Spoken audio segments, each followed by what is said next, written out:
ఇడుపు కాగితం వివాదం ఇప్పుడు తెలుగు రాష్ట్రాలను కుదిపేస్తుంది. ఈ వివాదంపై టీఆర్ఎస్ ప్రెసిడెంట్ కవిత కూడా రియాక్ట్ అయ్యారు. ఇడుపు కాగితం అంటే పవన్కి బాగా తెలుసంటూ సెటైర్లు వేశారు. ఆ పదం అర్థం కావాలంటే పవన్ అడగండి అంటూ కవిత చేసిన కామెంట్స్ ఇప్పుడు చర్చనీయాంశంగా ఉన్నాయి. తెలంగాణ భాషను అవమానిస్తే ఊరుకోం, తెలంగాణ అస్తిత్వంపై దాడి జరుగుతుంటే మౌనంగా కాంగ్రెస్, బీజేపీ, బీఆర్ఎస్ చోద్యం చూస్తున్నాయి అంటూ కవిత విమర్శించారు. సీఎం రేవంత్కు ఉద్యమంతో సంబంధం లేదు, తెలంగాణతో బీఆర్ఎస్కి పేగుబంధం తెగిపోయింది, ఉద్యమకారులకు 250 గజాల భూమి ఇవ్వాలి అంటూ కవిత డిమాండ్ చేశారు. జూలై 2న భూ పోరాటానికి ఉద్యమకారులు తరలి రావాలి అంటూ కూడా కవిత కామెంట్ చేశారు. మనందరికీ తెలిసిందే, ప్రియదర్శ్ సినిమా ఇడుపు కాగితం అంటూ ఈ మధ్య అనౌన్స్ అయింది. And title is very interesting. ఇడుపు కాగితం అనే పదమే చాలా వినడానికి డిఫరెంట్గా ఉంది, చాలా ఇంట్రెస్టింగ్గా కూడా కనిపిస్తూ ఉంది. అయితే ఈ ఇడుపు కాగితం అనే టైటిల్ని చూసి చాలామంది అసలు ఇడుపు కాగితం అంటే ఏంటి అని వెతికిన వాళ్ళు లేకపోలేదు.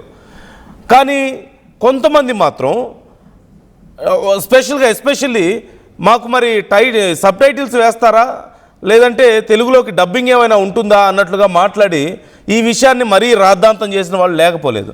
అది అక్కడ మొదలై ఒక్కొక్కరు దాని గురించి రెస్పాండ్ అవుతూ ఇష్టం వచ్చినట్లుగా మాట్లాడుతూ అది కాస్త 2 ప్రాంతాల మధ్య, 2 రాష్ట్రాల మధ్య భాషా విభేదాలకు కారణమయ్యే స్థాయికి కొంతమంది తీసుకొచ్చారు. అన్ఫార్చునేట్లీ ఇది చాలా దురదృష్టకరమైనటువంటి పరిణామమే. ఎందుకంటే ఇక్కడ 2 విషయాలు ఖచ్చితంగా మనం గమనించాలి. Let's discuss more about this. But before that అసలు కవిత ఏమన్నారు, మధ్యలో పవన్ ఎందుకు వచ్చారు అక్కడికి అనేది కూడా ఒకసారి మనం మాట్లాడదాం. Let's take a look. ఈ రాష్ట్రంలో ఇవాళ ఉద్యమ కాలంలో ఎట్లయితే మన మీద అవాకులు చెవాకులు పేలినరో మళ్ళీ అదే పరిస్థితి ఇప్పుడు వస్తున్నది. నిన్నగాక మొన్న ఒక సినిమా వచ్చింది. సినిమా పేరేంటిది? ఇడుపు కాగితం అనే పేరు పెట్టింది. ఇడుపు కాగితం అంటే ఏందో అర్థమైతే లేదట, దాని మీద ట్రోలింగ్ చేస్తున్నారు. నేను ఒకటే మాట అడుగుతా ఉన్నా, ఇడుపు కాగితం అంటే అర్థమైతే లేదని కొంతమంది ఏదైతే మాట్లాడుతున్నారో, పోయి సినిమా యాక్టర్ పవన్ కళ్యాణ్ ఉన్నాడు, ఆయన అడుగురి, అర్థమైందో చెప్తాడు. ఆయనకు బాగా తెలుసు దాని అర్థం, వాడి ఖచ్చితంగా చెప్తాడు. మా భాష మీద అవహేళన చేసినందుకే ఇలా రాష్ట్రం వచ్చింది. ఇంకొకసారి అటువంటి వెకిలి ప్రయత్నం చేయకండి. ఒకరి భాషను ఒకరం గౌరవించుకుందాం, ఒకరి సంస్కృతిని ఒకరు గౌరవించుకుందాం, అందరం కలిసి ఉందాం. కానీ ఇటువంటి ప్రయత్నాలు చేసి మళ్ళీ ఒకసారి తెలంగాణని అవమానపరుస్తాం, మా భాషని కించపరుస్తాం అంటే మాత్రం చూస్తూ ఊరుకునేది ఉండదు. ఇక్కడ జరుగుతున్నది ఏంటి? ఇవాళ తెలంగాణ భాషను కించపరిచినా కూడా కాంగ్రెస్ పార్టీ ఏం మాట్లాడదు. ఎందుకంటే రేవంత్ రెడ్డి గారికి తెలంగాణ ఉద్యమానికి ఏం సంబంధం లేదు. బీజేపీ పార్టీ ఏం మాట్లాడదు, ఎందుకంటే వాళ్ళ దేశంలో ఉన్న ఇష్యూలు తప్ప తెలంగాణ గురించి పట్టలేదు. బీఆర్ఎస్ పార్టీ ఏం మాట్లాడదు. ఎందుకు మాట్లాడదు బీఆర్ఎస్ పార్టీ అంటే, అందులో ఒక గుంటనక్క ఉంటాడు. ఆయన పరిస్థితి ఏంటంటే మొత్తం ఆంధ్రోలతోని వ్యాపారాలు. ఇయాలటి కూడా నేను ఛాలెంజ్ చేసి చెప్తున్నా, ఏదైతే మనం ఫీజులు తక్కువ వేస్తలేరని కార్పొరేట్ విద్యా సంస్థలు వచ్చి మనల్ని దోపిడీ చేస్తున్నాయని చెప్తున్నామో, ఆ నారాయణకు, చైతన్యకు మొత్తం కూడా ఈ గుంటనక్కనే పాలు వస్తుంది. ఇయాలటి కూడా కంప్లీట్గా పాల వ్యాపారం ఉన్నది. నేను ఇవాళ తెలంగాణ ముఖ్యమంత్రి గారిని డిమాండ్ చేస్తా ఉన్నా, ఈ కార్పొరేట్ విద్యా సంస్థలకు మీరు పర్మిషన్ ఇచ్చే ముందు ఒక రూల్ పెట్టండి. ఏంటిది? మీరు పాల్గొనేది ఉంటే విజయ డైరీ నుండి కొనండి, పాల్గొనేది ఉంటే కరీంనగర్ డైరీ నుండి కొనండి, ముల్కనూరు డైరీ నుండి కొనండి, లేదా మదర్ డైరీ నుండి కొనండి. వీటి వల్ల మన పాల రైతులకు లాభం జరుగుతుంది. కానీ ప్రైవేట్ వ్యక్తుల దగ్గర కొనడంతో ప్రైవేట్ సంస్థలకు లాభం అయితే తప్పితే ఇంకోటి కాదు. ఖచ్చితంగా పెద్ద హాస్పిటల్స్ ఉన్నాయి, యశోద ఉన్నది, కిమ్స్ ఉన్నాయి, వీళ్ళందరూ కూడా విజయ డైరీ దగ్గరనే పాల్గొనాలని ఒక జీవో తీసుకురండి. ఎందుకంటే ముఖ్యమంత్రి మేము మొన్నటి నుంచి అడుగుతున్నాం, ఫీజులు నియంత్రించండి, ఫీజులు తగ్గించండి అంటే ఇంతవరకు ఆయన మాట్లాడతలేడు. కాబట్టి నారాయణ, చైతన్య, ఈ హాస్పిటల్స్, ఈ మల్లారెడ్డి యూనివర్సిటీలు, వేల మంది స్టూడెంట్స్ ఉన్నటువంటి అందరూ కూడా విజయ డైరీ దగ్గర పాల్గొనాలనే ఆర్డర్ తేవాలని చెప్పి ముఖ్యమంత్రి గారిని నేను డిమాండ్ చేస్తున్నాను. ఎందుకు ఈ మాట అంటున్నామంటే, ఇలా నారాయణ చైతన్య కాలేజ్ ఉంటే వేల మంది బట్టలు ఉతుకుతారు. ఆర్డర్ మాత్రం ఇక్కడ మన రజక సొసైటీలకు రావు, రజక సోదరులకు రావు. వాళ్ళు హెయిర్ కటింగ్ చేస్తారు వేల మంది పిల్లలకు. మన నాయి బ్రాహ్మణ సోదరులకు ఒక్క ఆర్డర్ కూడా రాదు. బోలెడన్ని వేలాది కుర్చీలు కొంటారు, ఒక్క ఆర్డర్ కూడా మన విశ్వకర్మలకు సోదరులకు రాదు. అంటే ఇక్కడ పెడతారు విద్యా సంస్థలు, ఇక్కడ పైసలు సంపాదిస్తారు, మరి ఇక్కడ వాళ్ళకి మాత్రం లాభం లేదు. టీచర్లు కూడా ఇవాళ 80% బయట నుంచి తీసుకొస్తా ఉన్నారు. అది కుదరదు. కేరళ నుంచి, ఆంధ్ర నుంచి, అక్కడిక్కడ నుంచి తీసుకొచ్చి టీచర్ జాబ్లు ఇస్తున్నారు. ఇప్పుడు నార్త్ ఇండియా స్కూళ్ళు వచ్చినాయి, వాళ్ళు నార్త్ ఇండియా నుంచి బాత్రూమ్లు కడిగేటోళ్ళు కూడా తెచ్చుకుంటుంది. మరి ఇక లోకల్ వాడు ఏం చేయాలి చెప్పండి? ఖచ్చితంగా ఛత్తీస్గఢ్ నుంచి, బయట దేశాల నుంచి, బయట రాష్ట్రాల నుంచి తీసుకురావడం కాదు, లోకల్ ఎంప్లాయ్మెంట్ కావాలి.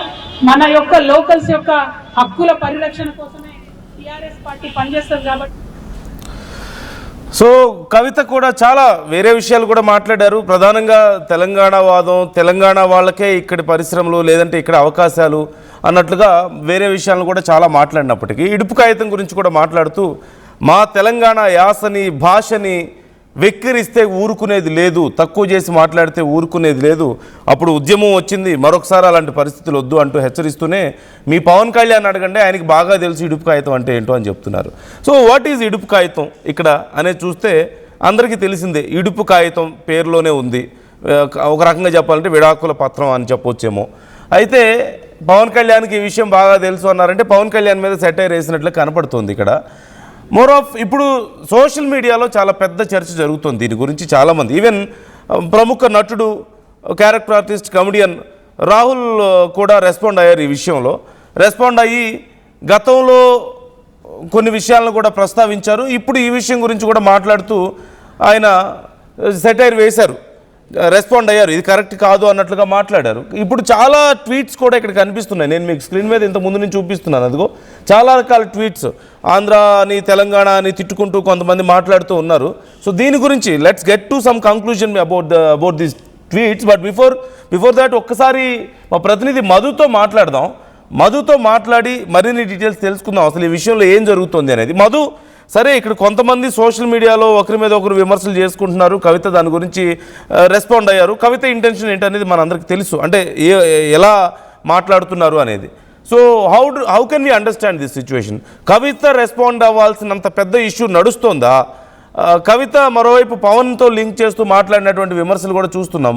మీ డీటెయిల్స్ ఏంటి ఓవరాల్గా? అంటే ఇప్పటి వరకు తెలంగాణ సంబంధించినటువంటి సంస్కృతి మీద, ఆత్మగౌరవం మీద దాడి జరుగుతుంది అనేటువంటి రీతిలో చర్చ జరుగుతుంది ఇడుపు కాగితం సినిమాకి సంబంధించినటువంటి టైటిల్ పైన. ఎందుకంటే కొద్దిమంది సోషల్ మీడియాలో దీనిపైన ట్రోల్ చేశారు. దానికి సరైన ఘాటైన విమర్శలు తెలంగాణ నుంచి వస్తా ఉన్నాయి. గతంలో తెలంగాణ ఉద్యమ సమయం నుంచి తెలంగాణ రాష్ట్ర ఏర్పాటు వరకు జరిగినటువంటి పరిణామాలను మళ్ళీ గుర్తు చేస్తా ఉన్నారు. అంటే ఇట్లాంటి బిహేవియర్, ఇట్లాంటి అవమానాన్ని, ఇట్లాంటి అణచివేతను, ఇట్లాంటి అపహాస్యం చేయడం బట్టే తెలంగాణ రాష్ట్రం సిద్ధించింది, అందరూ తెలుసుకోవాలి అంటూ చర్చ జరిగింది. కానీ దీన్ని ఒక్కసారిగా కవిత పవన్ కళ్యాణ్కి టర్న్ చేసే ప్రయత్నం చేశారు. వాస్తవానికి పవన్ కళ్యాణ్కి టర్న్ చేయడం అంత సీరియస్ ఇష్యూ అంటే పవన్ కళ్యాణ్ దీని మీద రెస్పాండ్ కాలేదు. జనసేన పార్టీ నుంచి పెద్దగా ఎవరు రెస్పాండ్ కాలేదు. ఈ అంశం పైన, ఇడుపు కాగితం పైన, తెలంగాణ లాంగ్వేజ్ పైన ఎవరు పెద్దగా రెస్పాండ్ కాలేదు. మన పవన్ కళ్యాణ్ వచ్చారు, తెలంగాణలో మణికొండలో పార్టీ ఆఫీస్ ఓపెన్ అయ్యారు, జై తెలంగాణ అని చెప్పారైనా. దీనికి సంబంధించి తెలంగాణకు సంబంధించినటువంటి వారికి నివాళులు అర్పించారు, అంతా బాగానే ఉంది. కానీ కవిత ఈ చర్చ వచ్చేలాగా, మళ్ళీ తన పేరు వినిపించేలాగా, లేకుంటే కవితను మళ్ళీ వాళ్ళు విమర్శించేలాగా, వాళ్ళని గెలుక్కుంటున్నట్టుగా కనిపిస్తుంది అనేటువంటి చర్చ ప్రారంభమైంది. పవన్ కళ్యాణ్ని ఈ ఇడుపు కాగితం సినిమాకి సంబంధం లేదు, జనరల్ గా అనాల్సిన అవసరం లేదు. ఆమె కేవలం ఆ ఇడుపు కాగితం అనేటువంటి సినిమా టైటిల్ అర్థం కానట్టు కూడా ఎవరైతే కామెంట్ చేస్తా ఉన్నారో వారికి సమాధానం చెప్పే అవకాశం ఉంటుంది, లేదంటే తెలంగాణ గొప్పదనాన్ని చెప్పేటువంటి అవకాశం ఉంది. కానీ కవిత ఇక్కడ అవన్నీ మాట్లాడకుండా పవన్ కళ్యాణ్ ఇక్కడ ఇన్వాల్వ్ చేయడం అనేటువంటి దానిపైనే చర్చ కొనసాగుతా ఉంది. మరి ఎందుకు ఆమె ఆ పొలిటికల్ కామెంట్ చేశారు అనేటువంటిది ప్రస్తుతం చర్చ అవుతుంది. సినిమాకు అంటే అసలు పవన్కి ఏం సంబంధం మధ్యలో? మీరు అన్నట్లుగానే పవన్కి ఏం సంబంధం? పవన్కి బాగా తెలుసు ఇడుపు కాగితం అంటే ఏ ఉద్దేశంతో మాట్లాడారో అర్థం అవుతుంది. ఇడుపు కాగితం అంటే కైండ్ ఆఫ్ డివోర్స్ లాగానో లేదంటే విడాకుల పత్రం అనో చెప్పుకోవాలి. మళ్ళీ పవన్ని తీసుకొచ్చి ఇందులో అంటే కొంచెం సెన్సేషన్ క్రియేట్ చేసే ప్రయత్నమా? ఎగ్జాక్ట్లీ, అంటే పొలిటిసైజ్ అవుతా ఉంది ఈ అంశం పైన. ఇప్పటివరకు అయితే నందు తెలంగాణలో ఉన్నటువంటి ఏ రాజకీయ పార్టీ కానీ దీనిపైన రెస్పాండ్ కాలేదు. వాస్తవానికి చెప్పాలంటే ఇటు తెలంగాణ ఉద్యమ పార్టీ, తెలంగాణ రాష్ట్రాన్ని తీసుకొచ్చినామని క్లెయిమ్ చేసుకునేటువంటి పార్టీ, నిజంగా ఇన్వాల్వ్ అయినటువంటి పార్టీ, తెలంగాణ ఉద్యమంలో కీలకంగా పోషించినటువంటి పార్టీ ఇప్పుడు ఉన్నటువంటి బీఆర్ఎస్ పార్టీ నాయకులు వాళ్ళెవరు ఇన్వాల్వ్ కాలేదు, ఎవరు మాట్లాడలేదు, దాని గురించి ఎక్కడ రెస్పాండ్ కాలేదు. కొంతమంది తెలంగాణ ఉద్యమంలో ఉన్నటువంటి వాళ్ళు, కవులు, కొంతమంది ఇంకా ఇన్వాల్వ్ అయినటువంటి వాళ్ళు అఫ్కోర్స్ ఇప్పుడు బీఆర్ఎస్ లో ఉండొచ్చు, వాళ్ళు వ్యక్తిగతంగా వాళ్ళు మాట్లాడుతున్నారు కానీ పార్టీ పరంగా మాట్లాడలేదు ఎవరు. ఇటు కాంగ్రెస్ మాట్లాడలేదు, ఇటు బీజేపీ మాట్లాడలేదు. ఇక ఆంధ్రప్రదేశ్లో ఉన్నటువంటి పార్టీలు కావచ్చు, తెలంగాణ కాకుండా తెలుగుదేశం పార్టీ మాట్లాడలేదు, జనసేన పార్టీ మాట్లాడలేదు, వైఎస్ఆర్సీపీ మాట్లాడలేదు, కాంగ్రెస్ మాట్లాడలేదు, అక్కడ ఉన్నటువంటి బీజేపీ నాయకులు ఎవరు మాట్లాడలేదు. దీన్ని మొదటిసారి సినిమాకు మళ్ళీ ఆ సినిమాకు సంబంధించిన వివాదాన్ని, టైటిల్ వివాదాన్ని ఒక political leader plus cinema star Pawan కళ్యాణ్కి లింక్ పెట్టడం వెనకాల రీసెంట్ గా వచ్చారు. ఆయన తెలంగాణ మీ అయ్య జాగిరా అని చెప్పి స్టేట్మెంట్ చేశారు, దానికి కౌంటర్ ఇచ్చారు, దానికి ఘాటైన రిప్లై ఇచ్చారు తెలంగాణ నుంచి. అందరు కూడా అంతవరకు తను యాక్సెప్టబుల్ గానే చూసారు అందరు జనాలంతా కూడా. కానీ కవిత ఈ రోజు పవన్ కళ్యాణ్ టార్గెట్ చేయడం కేవలం పొలిటిసైజ్ చేయడం ఈ అంశం అనేటువంటి చర్చ అయితే కొనసాగుతుంది. మరి కవిత ఏ కోణంలో చేశారు అనేటువంటిది ఆమె మరి రెస్పాండ్ అయ్యేటువంటి అవకాశం అయితే ఉంటుంది. ఆమె చేసినప్పటికి కూడా జనసేన నుంచి ఇంకా రిప్లై రాలేదు, నందు ఎవరు కూడా అక్కడ నుంచి విమర్శలు రాలేదు, వదిలేశారు. కవిత కామెంట్స్ పెద్దగా పట్టించుకోవట్లేదు జనసేన పార్టీ నాయకులు. Right thank you Madhu, thanks for the details. So సింపుల్గా చెప్పాలంటే కవిత పవన్ కళ్యాణ్ కూడా ఈ విషయంలో ఇన్వాల్వ్ చేసి ఆయనకు బాగా తెలుసు అన్నారంటే ఆ ఉద్దేశం మనకు అర్థమవుతుంది. విడాకుల పత్రం అనే పదం వస్తుంది దాని మీనింగ్. సరే, ఇక పవన్కి తెలుసు అన్నారంటే ఏ ఉద్దేశంతో అన్నారో మనకు తెలుస్తుంది కదా. సో కొంత సెన్సేషన్ క్రియేట్ చేసే ప్రయత్నం అయి ఉండొచ్చేమో. మరోవైపు ఈ ఇడుపు కాగితం టైటిల్కి సంబంధించి ఎవరో ఒక పర్సన్ చేసినటువంటి ఒక కామెంట్కి సంబంధించి సోషల్ మీడియాలో కొంతమంది వెరీ ఫ్యూ మెంబర్స్ చేస్తున్నటువంటి ఈ కామెంట్స్ని ఏదో చాలా పెద్దది చేసి చూపించే ప్రయత్నం కూడా ఇక్కడ కనిపిస్తుంది. అంత నిజం చెప్పాలంటే అంత ఏం జరగడం లేదు అక్కడ మనకు కనిపిస్తుంది. సో సింపుల్గా చెప్పాలంటే ఎవరైనా సరే ఏ భాషనైనా సరే తక్కువ చేసి మాట్లాడడం, తోలనాడడం అనేది ఖచ్చితంగా తప్పే.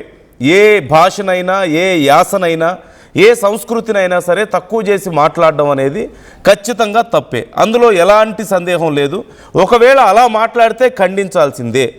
కాకపోతే ఇక్కడ అతను చేసినటువంటి ఒక కామెంట్ ఏంటి, మాకు డబ్బింగ్ ఉంటుందా లేకపోతే ట్రాన్స్లేషన్ ఉంటుందా అన్నట్లుగా మాట్లాడాడు.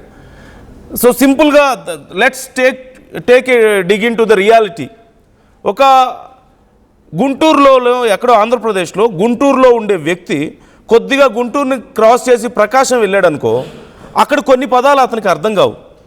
అక్కడి నుంచి క్రాస్ చేసి కొంచెం గోదావరి జిల్లాలకు వెళ్తే వాళ్ళు మాట్లాడే భాషలో 50% అతనికి అర్థం కాదు. లిటరలీ చెప్పాలంటే ఈ నీడ్ ట్రాన్స్లేషన్. అవునన్నా కాదన్నా, దిస్ ఈజ్ ద ఫ్యాక్ట్. సరే, అటు పక్కన పెడితే ఇటు కొంచెం రైట్ సైడ్ వచ్చేసి ఈ నెల్లూరు సైడ్ వచ్చాడంటే అక్కడ యాస మనకి తెలిసిందే. ఎలా ఉంటుంది నెల్లూరు భాష యాస మనకి తెలిసిందే, కొంచెం పుల్లవిరుపుగా ఉంటుంది. అక్కడి నుంచి ఇంకొంచెం లోపలికి వెళ్తే, రాయలసీమలోకి వెళ్తే అక్కడి కొన్ని పదాలు అర్థం కాదు. టు బి ఫ్రాంక్, ఇప్పుడు గుంటూరు రోడ్ వెళ్ళి అక్కడికి వెళ్ళిన తర్వాత తట్లెత్తుకురా అని చెప్తే ఏం అర్థమవుతుంది? చాలామంది ప్లేట్స్ని కూడా అలా పలుకుతారని చెప్పేసి ఎక్కడో విన్నాను నేను. తోలుకురా అంటారు, పిలుచుకురా అనేదాన్ని తోలుకురా అంటారు. అదే గుంటూరులో తోలుకురా అంటే ఏం అర్థం ఉంటుంది? గేదెలను తోలుకురమ్మని చెప్పేసి ఉంటుంది. సో ఒక్కొక్కరు ఒక్కో పదాన్ని, ఒక్కో భాషని వాళ్ళు వాళ్ళ పరిస్థితులను బట్టి వాడుకుంటూ ఉంటారు. When it comes to Telangana slang, అంటే రూట్ లెవెల్ తెలంగాణ స్లాంగ్ అనేది ఖచ్చితంగా ఆంధ్ర వాళ్ళకే కాదు, తెలంగాణలో హైదరాబాద్లో చిన్నప్పటి నుంచి సెటిల్ అయిపోయిన వాళ్ళకు కూడా చాలా కొత్తదే. ఇన్ఫ్యాక్ట్ హైదరాబాద్లో తెలంగాణ వాళ్ళ ఉండి హైదరాబాద్లో పుట్టి కనుక పెరిగి ఉంటే వాళ్ళకి ఇక్కడ కొద్దిగా ఉర్దూ కలిసినటువంటి ఒక మిక్స్డ్ లాంగ్వేజ్ వస్తుంది. మనం ఈ కరీంనగర్ అటు కొంచెం డీప్ లెవెల్లో వెళ్ళిపోయామంటే ఆ భాష, అక్కడ కొన్ని పదాలు ఇక్కడ వాళ్ళకి అర్థం కావు కూడా, తెలంగాణ వాళ్ళు అయినా కానీ. సో ఆంధ్రాలో ఎలాగైతే 4 రకాల భాషలు యాసలు ఉన్నాయో, తెలంగాణలో కూడా ఒక్కొక్క ప్రాంతాన్ని బట్టి కొంచెం మిక్స్డ్ ఉంటుంది. ఇప్పుడు మనం ఖమ్మం సైడ్ నల్గొండ సైడ్ వెళ్తే ఆంధ్ర తెలంగాణ రెండు కలిసి ఉంటుంది. అక్కడ పూర్తిగా ఇటు తెలంగాణ మాట్లాడరు, అటు ఆంధ్ర మాట్లాడరు, రెండు కలిసి ఉంటాయి. ఎందుకంటే బోర్డర్లో ఉండేటువంటి ప్రాంతం కాబట్టి. అదే తమిళనాడుకి దగ్గరగా ఉండే ప్రాంతానికి వెళ్తే మనందరికీ తెలిసిందే, ఇటు ఆంధ్రాలో తమిళనాడుకి దగ్గరగా ఉండే ప్రాంతంలో కొంచెం తమిళ్ మిక్స్ ఉంటుంది. It's very common. వాళ్ళు ఉండే ప్రాంతాన్ని బట్టి ఎవరెవరు కలుస్తారు అనే దాన్ని బట్టి అక్కడ ఆ ప్రాంతాల్లో వాళ్ళ భాష ఆధారపడి ఉంటుంది, వాళ్ళ యాస ఆధారపడి ఉంటుంది. సో దాన్ని అతను కొంత సెటరికల్గా మాట్లాడి ఉండొచ్చేమో. ఒకవేళ అతను తప్పుడు ఉద్దేశంతో మాట్లాడితే మనం ఖండించాల్సిందే. అది వదిలేసి ఏదో సోషల్ మీడియాలో, in fact to be frank, I can say this frankly, నలుగురు పనికి మాలిన వాళ్ళు పని పాట లేకుండా కూర్చొని ఎవరినో తిడుతూనో ఇంకేదో పిచ్చి మాటలు మాట్లాడుతూ ఉంటే దాన్ని రాజకీయం చేయడం అనేది సమంజసం కాదు. ఖచ్చితంగా పని పాట లేని పనికి మాలిన వాళ్ళు చేసేటువంటి ఒక 4 ట్వీట్స్ని కొంత రాజకీయం చేయడం కానీ, లేదంటే దాన్ని అనవసరమైన సెన్సేషన్ చేయడం లేనిపోని అనర్థాలకు దారితీస్తుంది అనడంలో ఎలాంటి సందేహం లేదు. టు బీ ఫ్రాంక్, ఇడుపు కాగితం అనే పదాన్ని చాలామంది గూగుల్ చేసి తెలుసుకున్నారు అసలు ఏంటి మీనింగ్ అనేది ఆ సినిమా టైటిల్ అనౌన్స్ చేసిన తర్వాత. There is nothing wrong in that. And చాలా భాష, ఇంతకుముందు మనం చెప్పినట్లుగా ఒక్కో ప్రాంతంలో ఒక భాష ఉంటుంది, ఒక యాస ఉంటుంది. దానికి ఎవరో ఒకళ్ళిద్దరు కొంతమంది సోషల్ మీడియాలో చేసేటువంటి రచ్చని రాజకీయం చేయాలనుకోవడం, దాన్ని ఏదో ఒక పెద్ద జాతీయ స్థాయి ఇష్యూగా చిత్రీకరించాలని చూపించడం ఎవరికి సరైనది కాదు. ఎవరు చేసిన తప్పే, అది సోషల్ మీడియాలో చేసిన తప్పే, రాజకీయాల్లో చేసిన తప్పే. అనవసరంగా ప్రజల మధ్యలో విద్వేషాలు రెచ్చగొట్టడమే అవుతుంది వాళ్ళ స్వార్థ ప్రయోజనాల కోసం. So what do you say about this? This is my view totally. So what do you say about this? ఖచ్చితంగా అవమానించడం అనేది తప్పే. ఒకవేళ అవమానించాలనే ఉద్దేశంతో ఎటకారం చేసి లేదంటే ఒక సంస్కృతిని కొంచెం తక్కువ చేసి మాట్లాడడం అనేది ఖచ్చితంగా తప్పే. కాకపోతే అనవసరంగా పొలిటిసైజ్ చేయడం కానీ, దాన్ని ఉన్న ఆ స్థాయికి మించి ఆ చర్చను తీసుకువెళ్ళడం కూడా లేనిపోయిన అనర్థాలకి దారితీస్తుందనడంలో ఎలాంటి సందేహం లేదు. So try to comment your opinions about this. మీ అభిప్రాయాలు ఏంటి ఈ అంశానికి సంబంధించి? And I would like to show you those visuals. ఒక్కొక్క ఆ ట్వీట్స్ మీకు కనిపిస్తుంది. సో ఈ ట్వీట్స్లో కొంతమంది కొంచెం సెన్సిబుల్గా మాట్లాడుతుంటే, కొంతమంది I can say this again, కొంతమంది పనికి మాలిన వాళ్ళు నోటికి వచ్చినట్లు మాట్లాడుతున్నారు. There is no need of giving any value to those videos, to those tweets. So అలా ట్వీట్స్కి ఏమాత్రం విలువ ఇవ్వడం వేస్ట్. ఇప్పుడు ఈ ట్వీట్స్ ఉన్నాయి, పని పాట లేని వాళ్ళు ఏదో చేస్తూ ఉంటారు, 100 మంది 100 రకాల వాళ్ళు ఉంటారు సోషల్ మీడియాలో. Why do we need to consider all those? So try to comment your opinions. మీకేమనిపిస్తుంది ఈ అంశానికి సంబంధించి?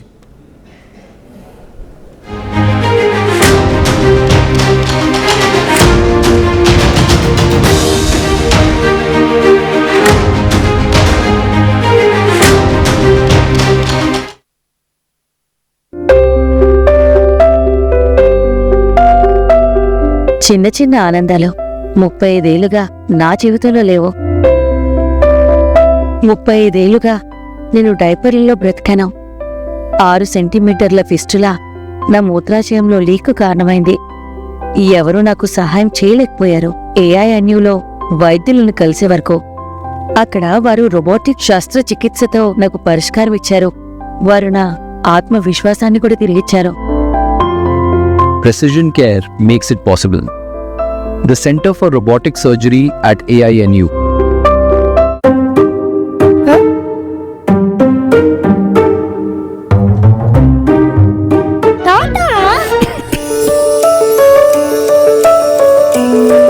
జలుబు, తలనొప్పి, నడుము నొప్పి, మోకాళ్ల నొప్పులు లాంటి లక్షణాల నుండి ఉపశమనానికి శాస్త్రిబా, trusted by millions since 1992. Tournament కి ముందు పెయింట్ ఎలా చేస్తాం?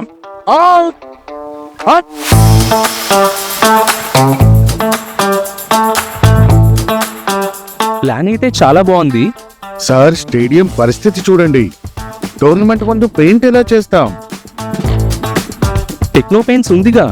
Techno paints, township, dam, stadium లేదా మనీళ్లు, పెయింట్స్ నుంచి పెయింటింగ్ వరకు పూర్తి సొల్యూషన్ కావాలంటే మేమున్నాం. కానీ సార్, టైంకి పూర్తవుతుందా? రోజుకు 23 లక్షల స్క్వేర్ ఫీట్ పెయింటింగ్ చేయగల సామర్థ్యం, 5,000 మంది స్కిల్డ్ లేబర్ టీం మా వెంట ఉంది. 23 లక్షల? అవును. ప్రపంచ స్థాయి రంగులు, అద్భుతమైన షేడ్స్ తో భారతదేశపు అసలైన పెయింట్ మరియు పెయింటింగ్ శక్తిని నేనే. We are techno paints. Techno paints.